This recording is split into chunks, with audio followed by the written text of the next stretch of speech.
Holi water কেলেঙ্কারি ঘটনাটি ঘটেছিল ১৯৯০ সালের বিশ্বকাপের রাউন্ড অফ 16-এর এক ম্যাচে। সেই ম্যাচে মুখোমুখি হয়েছিল দুই চিরপ্রতিদ্বন্দ্বী ব্রাজিল এবং আর্জেন্টিনা।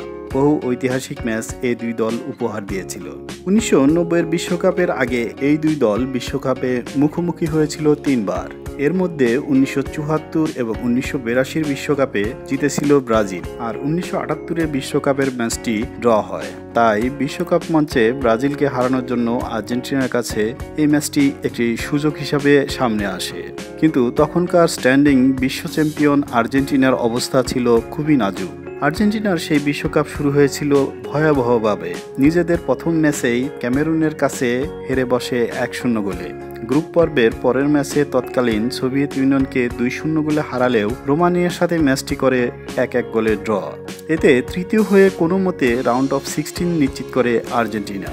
অন্যদিকে গ্রুপ পর্বের সবগুলো ম্যাচ জিতে গ্রুপ চ্যাম্পিয়ন হিসেবেই রাউন্ড অফ 16 নিশ্চিত করেছিল ব্রাজিল। তাই রাউন্ড অফ 16-এ ব্রাজিলই ছিল হট ফেভারিট। ১০ জুন ১৯৯০ সালে তুরিনে মুখোমুখি হয় চিরপ্রতিদ্বন্দ্বী এই দুই দল। ফর্মের দিক থেকে পিছিয়ে থাকার কারণে আর্জেন্টিনা রক্ষণাত্মক ভঙ্গিতে খেলতে থাকে, আর এই সুযোগে ব্রাজিল একের পর এক আক্রমণ সানিয়ে যায়। মিডফিল্ডের দুই ব্রাজিলিয়ান ডুঙ্গা ও এলোমাওয়েরের দাপটে বলই পাচ্ছিল না আর্জেন্টিনা। ফলে টানা আক্রমণ চালিয়ে যাওয়াটা ব্রাজিলের পক্ষে সহজ ছিল। দুই অর্ধ মিলিয়ে দুইবার ব্রাজিলের শট গোলপোস্টে লেগে ফিরে আসায় মনে হচ্ছিল আজ বুঝি ম্যাচের ভাগ্য ব্রাজিলের পক্ষে নেই। অন্যদিকে শুরু থেকেই ব্রাজিলের টানা আক্রমণে দিশেহারা আর্জেন্টিনা শুরু থেকেই লক্ষ্য ছিল তাদের সেরা খেলোয়াড় ম্যারাডোনাকে দিয়ে কাউন্টার অ্যাটাকে কাজে লাগিয়ে একটি গোল আদায় করে নেওয়া। কিন্তু সেদিন শুরু থেকেই ব্রাজিলের ডিফেন্ডার ও ডিফেন্সিভ মিডফিল্ডার ম্যারাডোনাকে কড়া পাহারায় রাখায় ম্যারাডোনা ঠিক সুবিধা করতে পারছিল না। বিশেষ করে ব্রাজিলিয়ান লেফট ব্যাক ব্রাঙ্কো সেদিন অসাধারণ খেলছিলেন। ব্রাঙ্কোকে বেশ কয়েকবার ফাঁকি দেওয়ার চেষ্টা করলে ম্যারাডোনা শেষ পর্যন্ত সফল হতে পারছিল না। এদিকে দ্বিতীয়ার্ধে আর্জেন্টাইন মিডফিল্ডার পেদ্রো ত্রোগোলিও আহত হলে বেশ কিছুক্ষণ খেলা বন্ধ থাকে। তবে কিছুক্ষণ পর খেলা আবার শুরু হয়ে যায়। কিন্তু শুরু হওয়ার পর থেকেই ব্রাঙ্কোকে ঠিক আগের মতো চনমনে লাগছিল না। তাকে দেখে মনে হচ্ছিল তার যেন কিছু একটা হয়েছে।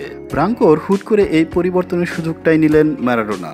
যে ব্রাঙ্কো সারা খেলায় ম্যারাডোনাকে দারুণভাবে আটকিয়ে রেখেছিলেন, সেই ব্রাঙ্কোকেই খেলার ৮১ মিনিটে অনায়াসে ফাঁকি দিয়ে ডান প্রান্ত দিয়ে বল নিয়ে এগিয়ে গেলেন ম্যারাডোনা। হুট করে ব্রাঙ্কো এভাবে খেই হারানোয় পুরো ম্যাচে অসাধারণ ডিফেন্সিভ করা ব্রাজিলের ডিফেন্সিভ সেট আপ ভেঙে গেল।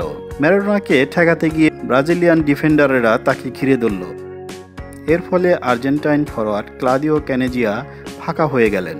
ম্যারাডোনা তাই তাকে বল বাড়িয়ে দিলে ক্যানেজিয়া বলটি জালে জড়াতে ভুল করলেন না। কিন্তু এই গোলের পর থেকেই ব্রাঙ্কোকে অজানা এক কারণে উত্তেজিত দেখাচ্ছিল।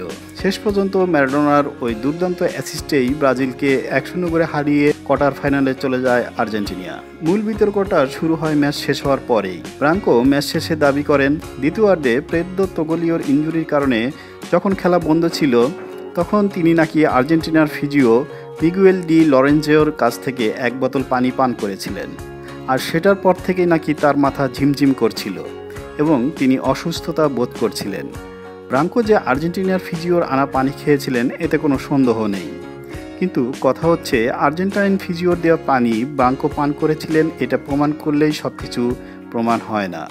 কারণ মূলত অভিযোগ পানিতে কিছু মিশানোর ব্যাপারে, যেটা শুধুমাত্র ব্রাঙ্কোর কথায় প্রমাণিত হয় না। তাছাড়া ব্রাঙ্কোর ওই বক্তব্যের পর আর্জেন্টিনার প্রেস ব্রাঙ্কোর অভিযোগকে উড়িয়ে দিয়ে এর তীব্র প্রতিবাদ করেছিল। তাই তখন এ ব্যাপারটা একটা দুর্বল অভিযোগ হিসেবেই অভিহিত হয়েছিল। কিন্তু এই ঘটনার ১৫ বছর পর ২০০৫ সালে ম্যারাডোনা আর্জেন্টিনার এক টিভি চ্যানেলকে দেওয়া সাক্ষাৎকারে স্বীকার করেন সেদিন ব্রাঙ্কোকে দেওয়া পানিতে আসলেই তারা ঘুমের ওষুধ মিশিয়ে দিয়েছিলেন। ম্যারাডোনার এই বক্তব্যের পর ১৫ বছর আগের সেই ছাইচাপা আগুন যেন আবার দাউ দাউ করে জ্বলে ওঠে। এই ঘটনার মূল পরিকল্পনাকারী কে ছিল সেটা জানতে সাংবাদিকরা ছুটে যায় ১৯৯০ সালের বিশ্বকাপের আর্জেন্টাইন কোচ হিসাবে দায়িত্ব পালন করা কার্লোস বিলার্দোর কাছে। এই প্রশ্নের উত্তরে বিলার্দো বলেন, আমি কিছু জানি না এ ব্যাপার, তবে এটাও বলছি না যে এরকম কোনো ঘটনা ঘটেনি।